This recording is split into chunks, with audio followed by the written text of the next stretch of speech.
Albany federal prosecutors in Brooklyn announced an 11-count indictment against a Brooklyn Assemblywoman on Tuesday, alleging a raft of fraud, witness tampering and other charges, just the latest allegation of corruption and bad behavior among legislators in Albany. The Assembly member, Pamela Harris, a Democrat who represents Bay Ridge, Coney Island, and several other South Brooklyn neighborhoods, was accused of 4 counts of making false statements, 2 counts of wire fraud, 2 counts of bankruptcy fraud, and a single count each of conspiracy to commit wire fraud, witness tampering and conspiracy to obstruct justice, according to Richard P. Donoghue, the United States Attorney for the Eastern District of New York. Ms.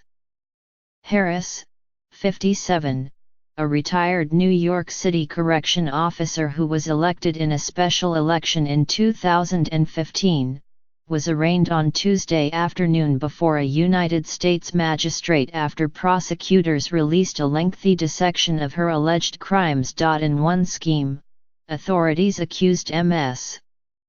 Harris of trying to capitalize on a natural disaster, improperly receiving nearly $25,000 in federal funds by falsely claiming that she had been displaced from her Coney Island home by Hurricane Sandy in 2012. In another, she is accused of siphoning money from a nonprofit she ran to pay her mortgage, take vacations and shop at Victoria's Secret, according to the indictment. Ms. Harris pleaded not guilty to all 11 charges. Her lawyers, Joel Cohen and Jerry H. Goldfeder, called Ms. Harris an invaluable community organizer and a well-regarded legislator. "We are disappointed that Ms. Harris was indicted," the lawyers said, noting that none of the charges were related to her conduct as a lawmaker.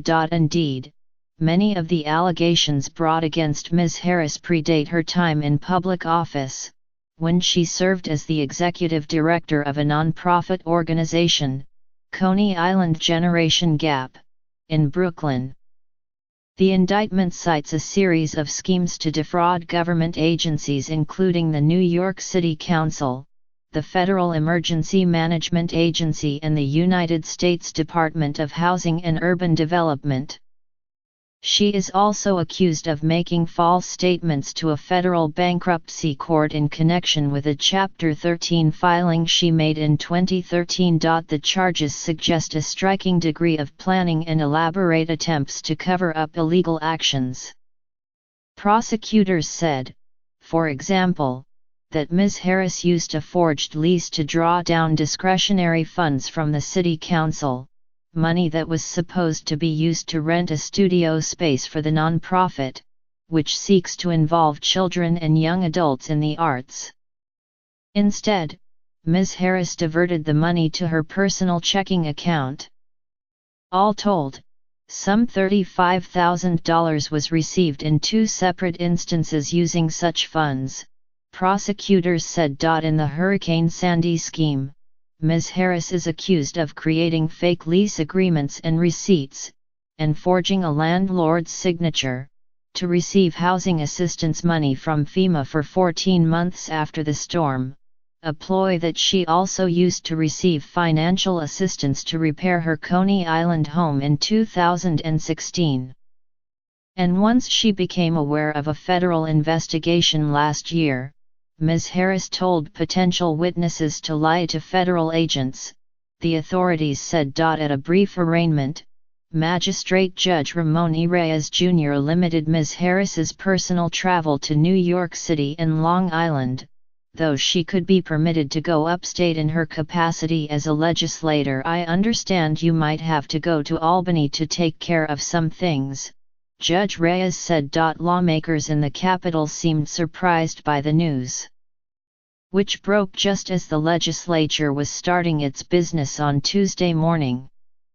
"They are very serious charges and it's important to let the justice system take its course," said Michael Weiland, a spokesman for Carl E. Hesty, the Bronx Assemblyman who serves as the chamber's speaker.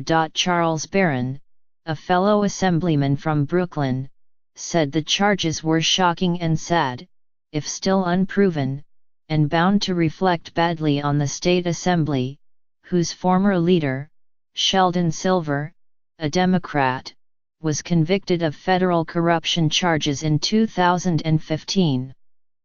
Mr. Silver's conviction was vacated last year, but he is expected to be retried in 2018. Once you violate the trust of the people, Mr. Barron said, that makes it very, very difficult.